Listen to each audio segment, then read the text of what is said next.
Hi guys, it's Ves. Welcome back or welcome to my channel if you're new. I'm so excited for today's video because we're going to be talking all about my breast reduction. Today's video I'll be mentioning my process, how I found my surgeon, why I chose to get a breast reduction, some tips for recovery, and just the whole process. When I started my process, I knew I wanted to make this YouTube video, but I did a Q&A on my Instagram and I was asking everyone what are some things they want to see, what are some questions they have, and my DMs are full. Full. If I don't get to everything in this video, I'll make sure to do a separate video and include those questions as well. But I'm going to try to get to as many of them as possible, answering them in today's video. If you guys are not already subscribed, make sure you guys subscribe and let's get started. First off, let's start with why I got the breast reduction. I made a few videos on this, but just to talk about it on here. My size before was a 36H. I got a question like, what's a 36H? A 36H is 4 to 5 sizes bigger than a triple D. So my breasts have always been really big. Ever since I was like in high school, when I hit puberty, my boobs were big for my size. As the years kept going, they just kept getting bigger and bigger and bigger. And it was really becoming a problem for me. Something that was pretty annoying was that the breast was really full from beginning to end. So the whole thing was really full, which made it super heavy. I said on my Instagram that it literally felt like rocks all the time. It affected everything that I did, the way I walked, the way I slept, the way I laid down. Let's talk about sleeping real quick. I couldn't lay on my side because the boobs would like be on my neck. I couldn't be on my back because they would be like that. And then I couldn't really be like boca abajo because like the pressure of them just being aplatado was not something that felt good. And it was just horrible. The whole thing was just bad. When I was younger, I remember telling my parents, like, I want to get a breast reduction. I want to get a breast reduction. And they were like, no, you're fine. You're fine. Like, don't worry about it. Again, but as the years kept going, they were like, oh, shit. You got to do something about that. So that's a big reason on why I got my breast reduction. It just became too much. I was in a lot of pain. My back hurt. My neck hurt. It was hurting my head because of the strain. I couldn't find bras. That's something I've talked about on all of my pages. I couldn't find bras. It was really painful. So I just chose to go braless, and that caused a lot of pain because it made me get headaches from the strain of the boobs. When I announced my breast reduction, there were so many people who were so supportive, the women of course, but there was a lot of men who gave me a lot of hate, like a lot. And I knew it was coming, but it was just like, damn, damn. People were commenting like, oh, you look better before, your boobs before were better, and all this stuff, and it was just kind of like, ew. I just don't think it's right to tell somebody what to do with their body. Like, you don't know the pain that somebody's in. So I don't think that you should be telling them that they should regret their decision or anything like that. Like, I don't think that that's right. But I know it was coming, but I don't care. Let's talk about the process of getting my breast reduction. My process was crazy. Literally, guys, insane. So I can't wait to tell you guys all about it. Montefiore is like my hospital. My PCP is there. My primary care is there. So like everything I do is usually through Montefiore. I'm still under my mom's insurance because I'm 24 and you know I still got a few years. I heard when you're like 26 they kick you off the insurance. Her insurance is called Emblem Health. She works for the city. She's an assistant teacher, so I got my insurance through that. Every time I went for my annual checkup in Montefiore, the doctor would tell me like, you know, your breast your breast, like, do you want to get a reduction? And I'm like, yeah, like I do want to get a reduction. So she gave me multiple referrals for years. Like we're talking like 2019, 2020, 2021. And every time I would call, they told me like, okay, like you're on a wait list. I literally called 4 times and each time it was, you're on the wait list, you're on the wait list. So in 2021 or 2020, 2022, those years, I really started getting aggravated. Like, why am I still on this wait list? Like, when is this wait list gonna like move forward? Like where am I with this process? So I called again in late 2022 and I asked them, I said, hey, like I was told I was on a wait list and like what's the update on that? And they were like, yeah, you're still on the wait list. It's like, okay, that's now the 4th time I'm told I'm still on this wait list. My parents have been pushing me to get this breast reduction because they can see the pain that I'm in. They can see that it's taking up my entire body. It's hurting me, like it's affecting everything. They're like, we have to do something about this. Call your doctor. My mom even told me like, yo, if you don't call them, I'll call them for you. Like you have to call them and something has to be done here. And I was like, no, I've called so many times. I'm still on a wait list. Like it doesn't matter, like whatever. And she was like, no, you need to do something. So I called again in September of this year, 2024. And I called and guess what? They say I'm not on no motherfucking wait list. When I heard that this whole time I've been on a wait list and I wasn't even on a wait list, I was mad. I was mad. I was like, come on. Like, I've been calling throughout the years and I've been told that I'm on a wait list 4 times throughout 2020, 2019, 2021. I'm told I'm on a wait list. And now all of a sudden I'm not on the list. They told me there is no wait list. I said, that's when I was like, yeah, forget it. Forget it. Forget it. Forget it. Forget it. I was like, no problem. It is what it is. So I hung up, had my referral, and I was told about this app from my sister called ZocDoc. Sidebar, not sponsored. So I go on ZocDoc and I put my information, I put my insurance, scan the card and everything, and I start looking for plastic surgeons. I saw a lot of men, and there's no shade against male plastic surgeons. I'm sure they do an amazing job. They're talented. They know what they're doing. But personally, for me, I wanted a woman. I wanted a woman to do my breast reduction because I wanted to go into the office and be able to say like, yo, I'm in pain. Yo, this is heavy. Like, I want them, you know, still cute. Like, I want you to take out as much as you can, but like still make them cute. I wanted like the aesthetics as well because I love them. You know, like I didn't want to just get my boobs chopped and screwed. You know what I mean? Like I wanted them to be aesthetically pleasing. I wanted someone to be careful with the scars as well. I wanted somebody to be mindful of the scars and know that, hey, like boobs are important to us women. And I'm not saying that men are not going to get it, but I just wanted a woman's touch. You know what I mean? That's just me though. That's just me. So I'm looking through all the surgeons on ZocDoc and I come across my surgeon, Dr. Michelle's Weifler. And I was like, So I go, I look at the reviews, everybody's saying great things, and then I go on Instagram. It sucks the way that like you're a whole surgeon and like the first thing I do is search you up on social media. So I go to her Instagram and I start seeing some reels that she has talking about breast reductions and why people choose breast reductions. I look through her highlights and see kind of like some before and afters. And I was like, I like it. I like it. So I made an appointment on September 17th, which was the next day. And I was like, yeah, I'm going to book this consultation just to talk to her, just to see, and like, we'll see from there. Dr. Reifler is located on 5th Avenue and 61st Street. I'll put her information down below so you guys can check her out as well. When I walked in, her team was so nice. Everyone on the staff was just so kind and they were really patient but fast. Like I loved it. I loved everything about it. So I go to the room. I'm sitting there. I'll insert pictures. I'm just sitting there in the room and Dr. Reifler walks in and the first thing she says to me is, wow, yeah, you need a reduction. You do. We talked about what's been going on, the pain that I'm in, kind of what I'm expecting. When we talked about sizes, she asked me what size would I want to go down to. And I wasn't really sure. So I said like a C, D, double D, triple D, I don't know, like just anything smaller than what I have now. When she saw my boobs, she was like, yeah, like she doesn't feel comfortable bringing me down to anything smaller than a D or double D. So a lot of people are asking me like, what's my size now? Don't they look so cute? I don't know what my size is now, and I'm probably gonna find out in like 3 months or like, well, 2 months, because I'm 7 weeks post-op now. But maybe in like 2 months I'll find out when the swelling goes down a little bit. But she says she doesn't feel comfortable taking out that much. So she said she could bring me down to a D, a double D, but she can't. She wasn't willing to go lower. And it's because the boob is made up of massa, muscle, and you know, like fat and stuff. So a lot had to be taken out, and she wanted to preserve the nerves and make sure that my boobs were still functioning. Like I still had all my nerves and everything. Like, so she didn't want to go down that much and risk it. She also said I had a lot of massa on the sides as well. So she told me she was going to do side lipo, which I was so excited about. Literally, this right here was just like so wide. It was just too much. What's included in the breast reduction is the reduction, a lift, and then the side lipo. So not everybody gets the side lipo, but I think it's something you can ask your surgeon about and be like, hey, can you give me side lipo? And they'll do it. Dr. Zweifler warned me that the side lipo hurt. And she wasn't joking. That shit hurted like real bad.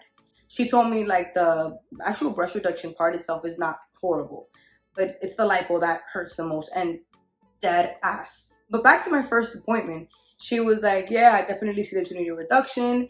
And she showed me pictures of before and after, people who had similar sizes to me, people who were like H's as well, and G's and I's, and people who had those breast sizes.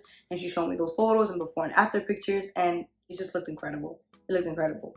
She has linked in her bio some before and after pictures, so, and client photos, so I'll also link that down below. After she showed me the before and after pictures, it was really helpful to like understand like what my boobs would look like. It was hard for me to imagine them anything than what they were. I got so used to my boobs, so used to the size, so used to the pain, that when it came to getting a reduction, I had no expectations really for what it was gonna look like or anything. I was just kind of like happy to be there, I guess. One of my sisters actually got a breast reduction and her boobs are so nice. We were similar sizes, so I saw what her boobs looked like and I really liked that, but that was really the only like jumping point or like reference that I had. After that first appointment, they gave me a folder and it gave me like a checklist.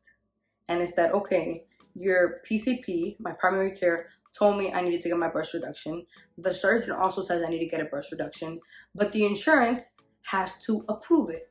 When they were saying that it would be like 3 months, the fastest, to get this reduction, I was like, nah, I don't have it in me. I don't have it in me. One of the biggest reasons I didn't want to wait for these 3-4 months to pass was because I knew I was going to talk myself out of it. As much as I wanted this reduction and felt like I really needed it, I was scared. I was dumb scared. Like, this is new. This is new. Like, I hate them, but I love them. You know what I mean? And I'm used to it. And to have a change so drastic and know that I'm going to have that in the back of my mind, like, okay, I'm getting this surgery in 3-4 months. I didn't want to do that. So I'm like, what is a way that we can make this faster? Like, what is, how can we speed this up? Like, I didn't want to do that. I didn't want to do that. Also, I didn't want to give up the drinking and the smoking. Smoking hookah, I didn't want to give it up. So I was like, the faster we do this, the better. I'm also looking at timelines. Like, okay, September when I have the appointment. Then we have October, November, December, January. My birthday's in January. Christmas. Valentine's Day, like my sister's birthday. It's just a lot going on. So I was like, ideally, I would get it in October. I would just miss Halloween, but I think that that's the best day. So when they told me 3-4 months, I was like, I don't know about that. I don't know about that. So they said the issue is not like their schedule. The thing is the insurance. So on the list of things you have to get done in most cases is more people than just the surgeon and the doctor have to say that it's medically necessary. So they were saying, go to a chiropractor. Tell the chiropractor you have back pain. Go to like physical therapy, go to back specialists, go to people that, te pueden revisar eso and tell you that, yeah, this person's having a lot of pain because of their breast. So it needs to be like a case. They need to build a case around why you need it. Once they gave me all the information of like what I needed to build my case for the insurance, I was like, okay, let's do this. So they gave me the information of the chiropractor. I took this shit as a challenge. I was ready to get it done. I'm gonna do this, do that, do that. I had a whole plan. Okay, boom, right. So then after I go home with the folder and all the information, I start making a list of everything that I need to do. I made an appointment with the chiropractor. I made sure I had all my letters ready. I made sure I had everything ready to build the case. The next day, I get an idea and I'm like, why don't I just ask the insurance, what do I need for them to approve this breast reduction? Like, what do I need to do for them to approve it? What needs to be done? So I called the insurance, the number's on the back. They answered the phone mad quick. I was shocked. I called the insurance and I'm like, hi, I just saw a plastic surgeon and I really want to get my breast reduced. I'm a size H and I really want this breast reduction. What can I do for you guys to approve it? They were like, oh, like if the surgeon says that it's medically necessary and your primary care says it's medically necessary, we'll look at the photos, see the letters from both of the doctors, and we can get back to you. I said, no problem, period.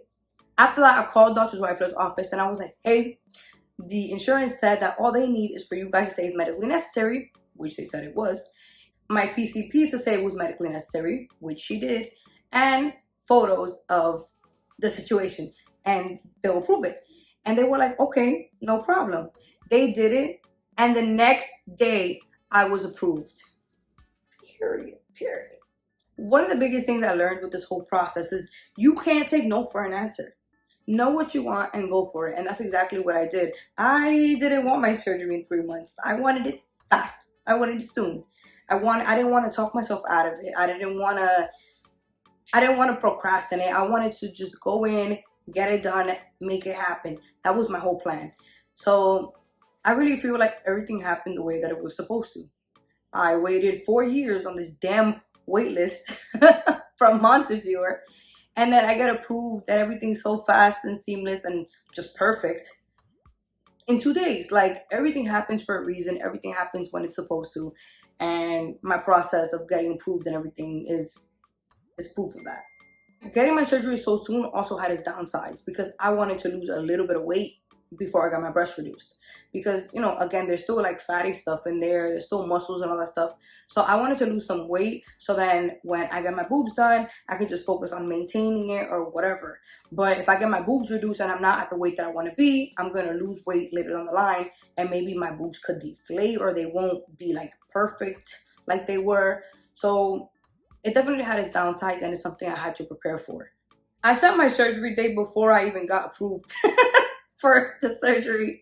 So when I called the office and I told them that that's how my insurance said they would approve it, they were like, okay, no problem. We'll send it over to them right now. But do you want to set your surgery date? And I said, can I do that? Can I do that? They were like, yeah. I was like, oh shit. Like, as much as I was going like steadfast for this whole process, I didn't expect to set my surgery date already. Like, I thought they were gonna tell me the surgery day. I don't know why. I thought that, but they told me like, oh yeah, you pick your date. It has to be a Friday. And I was like, okay, like no problem. My consultation was September 17th and I chose my surgery date, again, had to be a Friday, October 4th. I'm getting a lot of question on pricing as well. So let's talk a little bit about the price of my breast reduction. So when I went in for surgery, I had to sign a whole bunch of documents, sign a whole bunch of paper, a lot of paperwork. And they gave me a paper that said like 5,500 on it. And I was like, really? And then she's like, oh, no. And then hands me another paper and it actually said $150. So I only had to pay $150 and the insurance covered the rest of it. My surgery was on October 4th, like I told you guys, and it was at 7 a.m. I had to get there 2-3 hours earlier, so I arrived at like 4:35. My boyfriend came with me, my mom, and then my mom surprised me with my little sister. So all three of us went to the hospital, and the hospital was Manhattan Ears, Nose, and Throat Hospital. That's where Dr. Zweifler operates. So she did it right there, and it was really close to her office as well. A little bit about the things that we need for surgery. Dr. Zweifler's office told me not to buy anything. They told me that I don't really need much, that they'll give me what I need, so don't really go crazy buying stuff. Even though they told me that, I still bought things. And a lot of it I didn't use, but a lot of it I did use. On my Amazon storefront, I have a little list of some breast reduction essentials, things that I actually use, and I'll have them linked down below. But let's get into it. They gave me the bra. They gave me some little pads that you have to put over like the incision. And they gave me some big pads that you have to cover the whole boob with. They gave me 2 bras, like I said. And the bras didn't have like a cup size.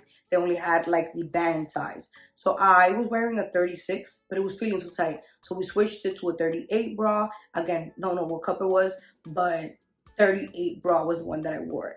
They gave me those things. And then I had to apply an ointment all the time, like twice a day. And I'm still applying the ointment, but we changed from the other ointment they gave me to bacitracin. So I would definitely suggest getting some bacitracin. It's for cuts and stuff like that. But wait for your doctor. They'll tell you what you need. I was saying all over my TikTok that it's a good idea to get a wedge pillow. I got a wedge pillow and I hated it. When I tell you guys I could not lay down or sleep comfortably with that pillow, I really couldn't. It was not good. It was not good at all. I hated it. The pillow that I really did enjoy was a pillow that goes right here, and it was really helpful because if you have the cinturón of the car, like the car seat belt, it didn't touch your boobs. If people came in to hug you, it would kind of create like a barrier between you and people. So that was really helpful. Also, it helped when not moving in the bed. When I've been getting the question of what else do you need for the surgery, I would definitely say like a water bottle. Like I have a hydro flask one that is amazing. Coloring books, a book, your iPad, Like, you need things to keep you busy. The way to heal is just to leave it alone, you know, take it easy. And that was hard for me to do. As a Capricorn, somebody who likes to move, somebody who likes to hold la semilla, it was hard for me to just do nothing. Like, it was hard. It was really hard. But I would definitely say get things to keep you busy. Your surgeon will give you what you need. Tracing was really good. Tylenol for after you finish with your meds. A water bottle, stay hydrated. The chest pillow, that was really good. And whatever amount of pillows you have, double it. Because that's how much you need to create, like a little fort, like a little cocoon around you. That's what my surgeon said, and that was really helpful. So get more pillows, fluffy ones, and prepárate. Prepárate to sleep on your back. Start practicing, start getting used to it, because that is and was still one of the hardest parts of this process. I'm still having trouble sleeping on my back, and it's been 7 weeks, and I'm still mad every time I go to bed. My sleep schedule is completely messed up because I can't sleep. I'm literally on my back and I can't stand it. I'm literally doing everything I can to try to like stay on my side, and I'm not supposed to. I'm not supposed to, but I literally like do anything to just not be on my back anymore. It's killing me. I'm tired. I hate it. I was able to drink after 3-4 weeks, and smoking, my doctor said that I can't smoke hookah. So I'm still waiting for that. I'm still waiting for that. Oh, let me talk to you guys a little bit about the surgery itself. So I was chilling, right? I signed the paperwork. It was $150. I paid it right there. I didn't want to have to deal with them coming at me later saying I owed that shit. So I was like, let me just pay this. Really, like, it could be worse. Like, honestly, I expected way more. It's better than the 5,000 they were talking about. So I was like, all right, like, let me just pay it now. Before my surgery, I was with the nurse. She ran like my test and got some vitals. Then my surgeon came in these like boots, like these heeled booties. Me saludó and she's like, how you feeling? I was like, I'm good. And she gave me some tips and some information just about the surgery. I then met the anesthesiologist who just made the process even better. I wish I remember her name, but she was amazing, like literally amazing. Like, I wasn't nervous, but I started getting nervous towards like the time to get surgery. And she kind of picked up on like the fact that I was getting nervous, and she just kind of like helped ease my nerves, and like she really helped make it easier for me. So I'm really thankful for that. The type of incision I have and the technique that she used is an anchor. I got that question a lot too. So it's around the nipple, down and under. So it's like that, like an anchor. And she did that one. There's different types of incisions, but because of my size, she had to, you know, do it further over here. My scars are not bad. My incisions are not bad. When I was able to see them, I was like, oh my gosh. Like, I thought that I was gonna like have it all the way over here, because that's what I've seen. That's what I see. I see people like have the scar over here. Mine is so cute. Like, this is the end of my boob, right? And it finishes, it's a little above, and it finishes right here. Can you guys see that? Can you guys see that? It's right there. This is the end of it, and it's a little bit above right there. So if you're wearing a bra like this one, you can't really see it. I was wearing this like strapless dress that I was trying on for my anniversary, and you literally couldn't see the incision at all. Like, you couldn't see any of my scars, any of the tape. And by the way, that's tape right there. I still have my tapes on. I think in a lot of people's case, they don't have the tapes after 6 weeks, but I am healing extremely slowly. So that's why I still have my tapes. Doctor's wife admitted to me that my process has been stressing her out a little bit because I'm healing very slowly. My week 3 was really bad. My incisions were opening up. I was bleeding a lot. Randomly, like, different parts were like, you know, getting wounded and stuff. So she didn't really understand what was going on, and I was following instructions. I think I was doing what I was supposed to, I think. But in all honesty, I just think like I was moving a lot, and I couldn't stand not doing anything. And that was really messing with me. They put me down with the anesthesia, and the surgery was about, I think, 2-3 hours. I could be wrong. It's about 2-3 hours. If I'm wrong, I'll put it on the screen. But it was around 2-3 hours. And so they like take it. Oh, they like outlined my boob. I forgot to mention that part. So when my surgeon came in, she like did like the marks on me. And funny enough, this year my Halloween costume was gonna be like someone like a surgeon, like a plastic surgery thing. But then I was like, I don't think I should do that, because then if I get like accusations of like a BBL and people comment like your BBL don't even look good, I'll be really sad. So I was like, let me just not, let me just not mess around. I actually bought a costume this year. I was gonna be a firefighter, but I couldn't, it wasn't a lot of pain. So I was like, forget it, I'm just not gonna dress up this year. It's a little sacrifice for a long-term like benefit. So I was like, let me just not dress up. That's something that I can deal with for 1 year. Like, it's fine. I got my tonsils removed last year, and when I woke up from the anesthesia, I was like crying my eyes out. Like, it was a movie. I was weak, like weak. I was sobbing, sobbing, sobbing. I was really curious to see like if this time around I would be crying like that. And spoiler, I was. I was sobbing like a beast. Like, I was crying. My sister, my boyfriend, and my mom came in. They were at McDonald's when I had surgery. They was at McDonald's. And then they came in, and I just like was crying like an animal. They fed me crackers and like apple juice after surgery. So fine dining. But I literally like was crying like a beast, like a beast. Um Again, I was still under the anesthesia, so I was like, I wasn't in that much pain because I was still like drugged up. So I don't know. Why, when we were about to leave, the nurse asked me like, you don't want a wheelchair, right? And she literally sees that I can barely stand up. And I'm like, can I please have one? Please. So my boyfriend like wheeled me out of the hospital, and we drove to the house. I don't remember nothing. Nothing, nothing, nothing. I was knocked out. Dr. Zweifler warned me that the first 3 days were going to be the most painful because of the lipo. Like, it's the lipo. And I just finished surgery, so the first 3 days were going to be rough. She says a lot of people go back to work after 3 days, but she told me to take a week. I ended up taking 2 because I was in a lot of pain. My most recent surgery before this one, like I said, was my tonsillectomy. And with that, they take all your tonsils and they leave you like open back there. So there's no like incisions, there's no stitches, no, they leave you like open. So that the process of my tonsils was hard. I couldn't speak. I wasn't in a lot of pain. I was just free bleeding back there. Like, I couldn't do nothing. I couldn't eat. I lost 9 pounds in 3 days. Like, I was going through it. Like, it was OD. So coming from that pain to this, I was prepared. Oh, I got this. I got this. I got this. I actually wrote down what I was feeling in each of the days. So let me pull out my iPad and let's talk about it. Can you guys see that? Okay. So day 1, I couldn't wipe myself. The lipo part was hurting me the most. I was randomly falling asleep and I couldn't like stop using the bathroom. Day 2, I peed like 8 times. I stayed at my mom's house. I don't know if I mentioned that part, but I stayed at my mom's house. This is definitely a surgery where you need people, you need your village. Especially in the first week, 2 weeks, you need people there.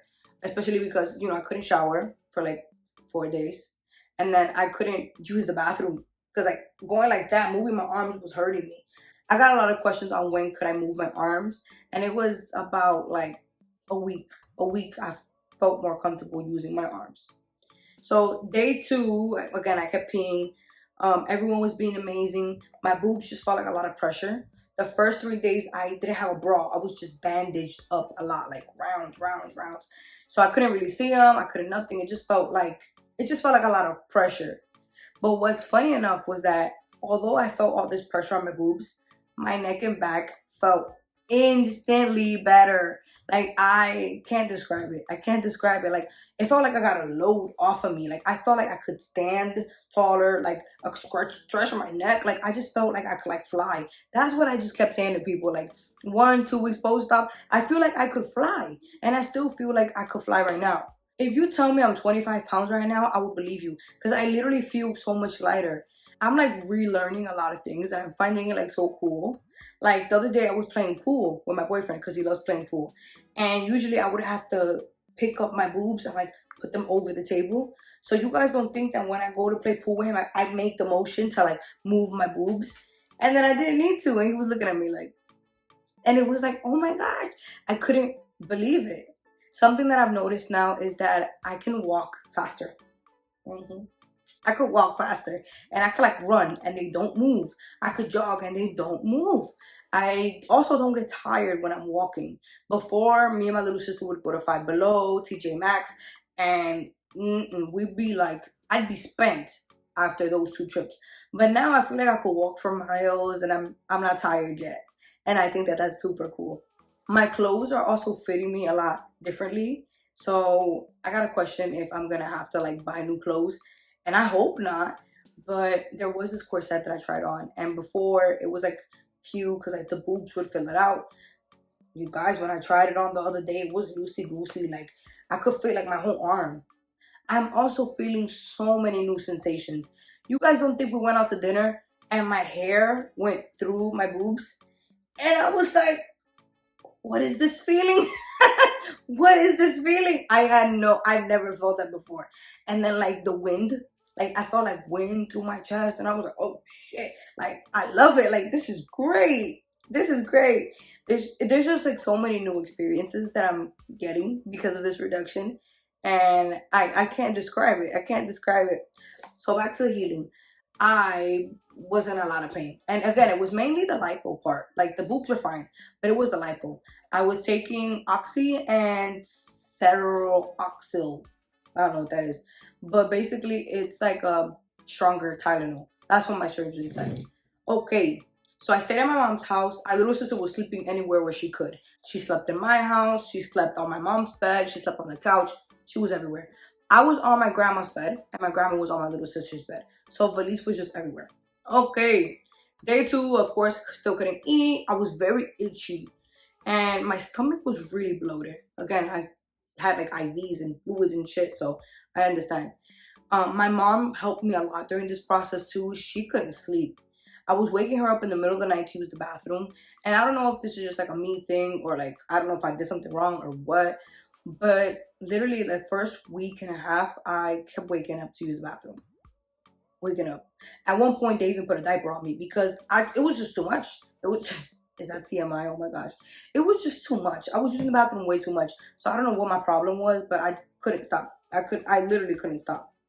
On Sunday, October 6th, I used the bathroom at 12 in the morning, 2 in the morning, 4 in the morning, 6 in the morning, 7 in the morning, 2 p.m., 6, 7, 8, 9, and 11 p.m. I peed for a record almost 12 times. It was OD. I was still super bloated and itchy. I had my first follow-up appointment 3 days after surgery. So I had surgery that Friday, had my follow-up on Monday. In that appointment, they took fluids out from the side. The sides felt like really hard. So they took out fluids from both sides and that shit hurted. They gave me a bra and they gave me the ointment to put on it. They also gave me the green light to shower on that appointment. But I was really scared. I was really scared. And they do recommend you have somebody with you and somebody help you when it comes to showering. A lot of people struggle with going to the bathroom and doing number 2 in this process. I didn't struggle with that. I didn't struggle with that. My grandma was making me like mango and rice. I was eating a lot. I think I gained some weight in my mom's house because they were feeding me OD during this whole process. So I was good with that. Thursday, 6 days after surgery, was the first time I actually slept through the night. All the other nights I was crying because of the pain, had to wake up for painkillers, or I had to use the bathroom. So 6 days after surgery was when I actually slept through the night. A lot of people were asking me if I had drains. I didn't have any drains. My doctor doesn't use them. So what I had to do was I had an appointment every week and she would drain me if I needed to be drained. That's how we got rid of that. But no, I didn't have any drains. Every week in my appointments, I would get my tapes changed and they would give me new little pads. I felt good to go to my house after about week 2, but my mom was fiending for me to stay there, So I went back to my apartment on week 3. I couldn't lift more than 4 or 5 pounds, so I was really worried about that coming to my house. But as you guys know, I live with my sister, so she's been really helpful with this whole process too. And I wasn't really too worried about eating and stuff like that because we got fried food. I could air fry stuff. We ordered food. And I was still like walking around a little bit. So my parents don't live far. So I still was able to go to my parents' house. It was just so nice knowing as well that like if I'm not feeling good, I could go to their house. If I had to rate the overall pain, I would say it was probably a 6. A 6, yeah. I would say 6, 7 the first week, second week. It definitely got better. As the time went on, it got better. And now it was kind of like it was worth it, you know? I still have some open wounds right now. Like currently, I still have the tapes and I still have like these little tiny pads because it's still a little open at the bottom, but it's closing up. My process is taking longer than most, and I guess it was because I didn't give my body enough time to like prepare for the surgery. Like, you're supposed to stop drinking like a week or 2 weeks before. No smoking hookah, none of that stuff, like for like a month before, and I only had a week and a half to really prepare for surgery. So I think that's a big reason why I'm not healing as fast, and also because I just couldn't stop moving. So I think if you follow instructions, do what you're supposed to do, not move too much, I think that it'll be really nice and it'll be easy. My tonsils was definitely like a 9, 10. So comparing this to my tonsils, I would definitely say a 6, 7 in the first week, a 5. Week 2, 3, week 3 was hard. But week 4 and 5, 6, I feel great. Like, it's down to like 1, 0. Like, you start feeling better fast. I also got a lot of questions if getting a breast reduction affects your milk supply, or like what's gonna happen when I want kids and all this stuff. And that's something that Dr. Zweifler told me about and warned me about, and something that I went in knowing that it could affect your milk supply. But what my surgeon told me was that it all depends on like the nerves and like what's cut was taken out, some shit like that. It really just boils down to technique and how much is preserved and the nerves and stuff like that. So we don't really know if it'll affect my milk supply. We will find that out when I have babies, when the time comes. I do want to have kids in the next couple of years, so that's something that I'll find out when I have them. So that's that. That's a little bit about the milk supply and the baby situation. I think I answered most of the questions. If I didn't answer any of you guys' question, make sure you guys leave a comment down below. You guys can always write to me on Instagram or TikTok. I posted so many videos on there about this whole process. I have a whole highlight on my Instagram with Q&A questions. So if you guys have any more questions, you guys can leave them there. Comment, like I said, and just let me know. For anybody who is going through this process, just know that everything will be okay. I got so many messages of people telling me they're really scared for their process. So I would definitely say don't be scared. I was nervous. I was scared too. But if you're in pain and you're considering it, I think that is something that you should consider. It's really life-changing. And that's a comment that I was getting all over the place from girls who already had it. That is life-changing, and it really affects your whole life. Like, it really changes a lot of things for you. And I can say, like, I feel like I'm glowing. I feel like I'm glowing. I feel like I'm so much happier now since I got my breast reduction. And there's a lot of people saying like, oh, why didn't you go smaller, or why didn't you go bigger? Like, there's always gonna be comments. But I didn't go smaller because I couldn't, and I'm not gonna go bigger because no. No. Again, like I said, like when I went in, I didn't really have any expectations. I just wanted them smaller. I didn't expect for them to be perfect. Like, I thought that they were gonna be smaller, it was gonna be more comfortable, but I didn't expect my breasts to be perfect. And I really feel like they are stunning, they're beautiful, and I couldn't recommend my doctor more. My surgeon, Dr. Zweifler, did her thing. She did her big one with my boobs. I feel so much better. I feel so much more confident. I feel lighter. I feel so much happier. And this is coming from somebody who really had to think 1, 2, 3, 4 times about this breast reduction. I was really nervous. I was really scared. I was attached to my boobs because it's kind of like, oh my gosh, I was scared. I'm really pendeja when it comes to pain, so I was not looking forward to the surgery at all. But I would definitely say, yeah, if you guys are considering it, do it. It changed my life. It could change yours. I'll leave Dr. Zweifler's information down below. And if you guys have any questions, make sure to let me know. Don't forget to subscribe if you're not. And I'll see you guys in my next video. Bye.